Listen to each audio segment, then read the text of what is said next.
네, 오늘은 이제 2년 차가 이제 거의 마지막에 이르면서 이제 펠로우십 준비하는 그런 얘기를 한번 해볼게요. 그래서 아시다시피 저는 이제 처음에는 이제 온콜로지에 좀 관심이 많았는데 이게 로테이션을 하다 보니까 이 터미널 캔서 환자들 그 상대하는 게 너무 힘들더라고요. 그래서 이제 제가 카디올로지로 바꿨다고 얘기를 드렸고요.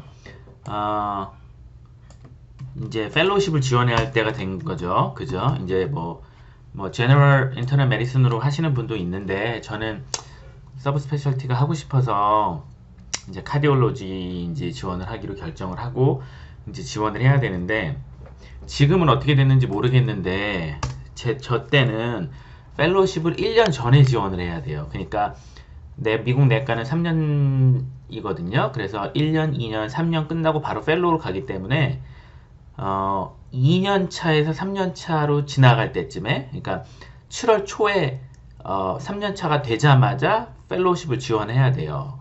그래서 보통 저희 때는 아마 줄라이 1스트에 아마 했던 것 같아요. 근데 이게 되게 웃긴 게 뭐냐면요. 1년 차 때는 이제 시스템을 잘 모르니까 어리버리해서 시간이 금방 가요. 그리고 2년차가 되면 이제 또 시니어니까 1년차 뒤치다거리 하다가 어떻게 하다 보면 2년차가 되게 금방 가요. 그러면 이제 막 카디올로지 펠로우십을 준비할 때가 된 거예요. 그러니까 되게 시간이 없어요. 그래서 펠로우십 준비할 때 여러분들 다 아시겠지만 이제 Letter of Recommendation 받아야 되잖아요. 그러니까 이것도 카디올로지 어텐딩을 잘 알아야 되죠. 그래서 카디올로지를 돌고 카디올로지 어텐딩을 잘 알아서 누구누구누구한테 레코멘데이션을 받겠다. 이런 것도 알아야 되고요. 그 다음에 또 하나는 이제 리서치가 있어요. 왜냐면 미국에 같은 애들은 AMG 같은 애들은 리서치 안 해도 들어갈 수 있는데 저희 IMG 같은 애들은 리서치 해도 못 들어가니까 이건 IMG한테는 필수예요. 그래서 리서치도 해야 되고 그 다음에 또 하나가 뭐냐면 비자도 또 찾아봐야 돼요. 그러니까 미국에 오실 때 크게 두 가지 비자가 있거든요. H 비자가 있고 그 다음에 J 비자가 있고 이 두 개는 어떻게 다르면요. 저는 H 비자를 받고 이제 미국에 왔는데 H 비자는 주로 취업 비자라고 그러고요. J 비자는 교환 비자 뭐 이렇게 얘기를 하는데 H 비자가 J 비자보다는 좋아요. 그래서 H 비자를 받고 오면요. 이게 6년 정도까지인가 머물 수 있어요. 그래서 레지던트 펠로우십도 딱 할 수 있고 그 다음에 이제 미국에서 살고 싶으면 그린카드 스폰서 해주는 병원으로 가서 2년 정도 한국 같은 경우에는 2년 정도 이렇게 머무르면 그린카드가 나와요. 그래서 그런 H비자 스폰서하는 그린카드를 영주권 스폰서하는 그런 병원을 찾아가면 H비자가 6년 정도까지 끝난 다음에 그 영주권 스폰서하는 병원에서 2년 정도 일을 하시면 그 다음에 영주권이 쉽게 나와요. 그러니까 의사들 같은 경우에는 그린카드가 상당히 쉽게 나오는 편이죠. 왜냐하면 다른 직종에 계신 분들은 제가 아는 그 분은 MBA를 미국에서 했는데 뭐 그린카드 받기가 되게 하늘의 별 따기라 그러더라고요.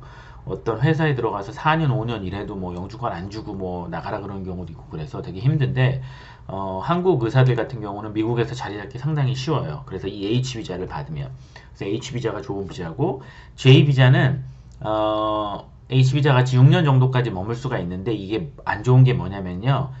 교환 비자이기 때문에 이 J 비자의 조항 중에 2년 정도 한국에 돌아가야 된다는 조항이 있어요. 그러니까 미국에 6년 정도까지 머무른 다음에 그 다음에 미국에 오래 있으려면 영주권이 바로 안 나와요.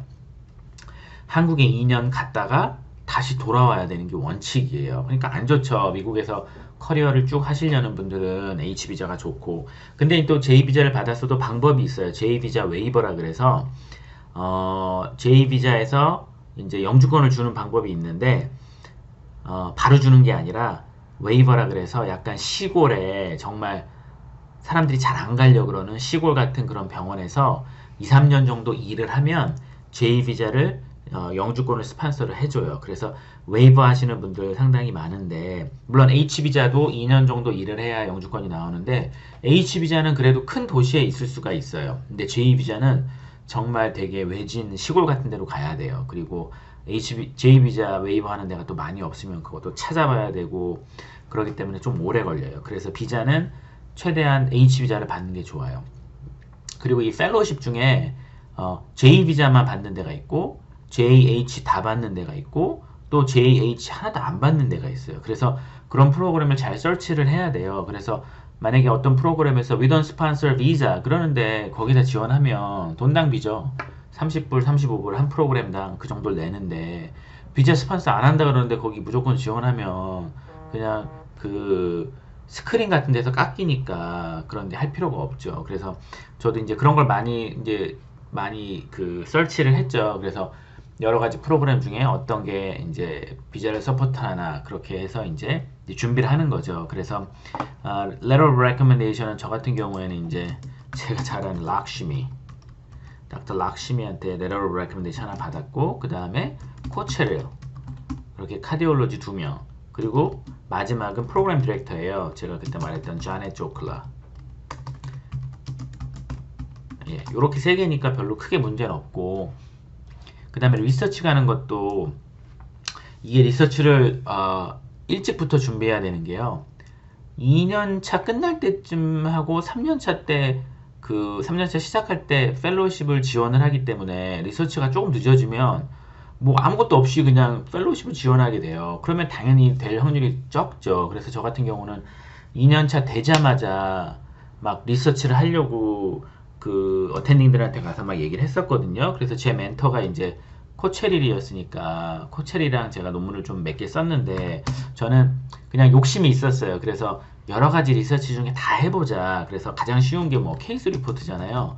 케이스 리포트 내가 하나 해보겠다. 그래서 코체릴이랑 케이스 리포트도 하나 시작을 했고 그 다음에 리뷰 아티클도 하나 써보겠다. 그래서 코체릴이랑 리뷰 아티클을 하나 또 시작을 했고 그 다음에 그때 이제 메타 아날리시스라는 게 제가 되게 해보고 싶더라고요. 그래서 메타 아날리시스도 한번 해보겠다. 그래서 코체릴이랑 메타 아날리시스 하나 시작하고 그 다음에 오리지널 리서치 페이션트 가지고 하는 요렇게 그래서 오리지널 리서치 같은 것도 해보겠다. 그래서 이렇게 막 여러 개를 시작을 했어요. 그래야지 이제 뭐가 되니까.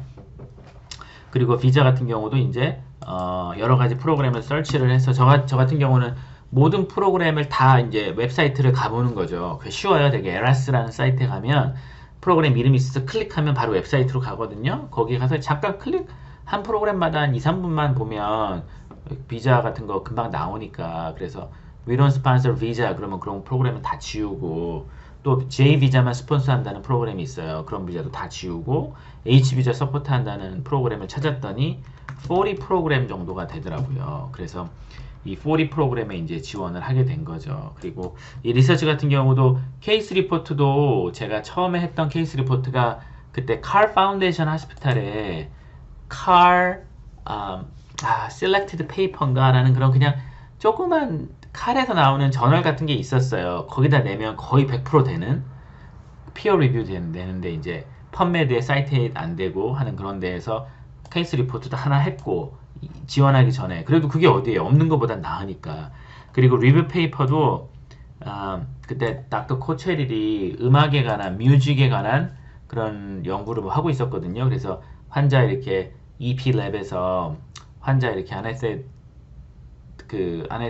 그 메디케이션 주고 난 다음에 노래를 틀려주는 거예요. 바이올린 하는 애가 와가지고 그래가지고 뭐 ERP 재고 뭐 PR 인터뷰 이런 거 재고 했던 것 같은데 그런 거에 대해서 리뷰 논문 하나 썼고 그 다음에 메타 아날리시스를 그때 시작을 했는데 물론 이게 이제 메타 아날리시스가 그 빛을 보기까지는 오래 걸렸어요. 제가 퍼블리시한 논문인데 Right ventricular dysfunction as an echocardiographic prognostic factor in hemodynamically stable patients with acute pulmonary embolism. 그래서 제가 그때 first author랑 corresponding을 가져갔고 그 다음에 2, 3년 차들을 제가 다 넣어줬고 그 다음에 코체를 마지막에 넣었는데 이게 이제 2012년에 제가 시작을 했는데 퍼블리시는 2014년에 됐네요. 그 다음에 닥터 사티라즈라고 또 저를 되게 잘 아껴줬던 그런 어텐딩 한 명이 있거든요. 요 어텐딩도 한번 보고 갈게요.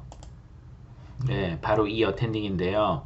스리니바산 사트라주 인도에요. 근데 인도에 여기 뭐라 그런지 모르겠는데 요 인스티튜트 오브 메디컬 사이언스를 나왔고 그 그 다음에 레지던시는 어디서 했죠? 마운틴사이드 하스피털에서 했고 펠로십을 좋은 데서 했어요. 유니버시티 오브 미네소타. 그래서 칼 병원에 와서 얘도 아마 웨이버 했던가 H 비자로 영주권 받길 기다렸다가 그거 끝난 다음에 유니버시티 플로리다로 간 것 같아요. 근데 이 어텐딩이 되게 착하고 그래서 제가 논문 하나 쓰고 싶다 그러니까 케이스 줘가지고 이걸 썼거든요. 그래서 Delayed Ventricular Septal Rupture Complicating AMI.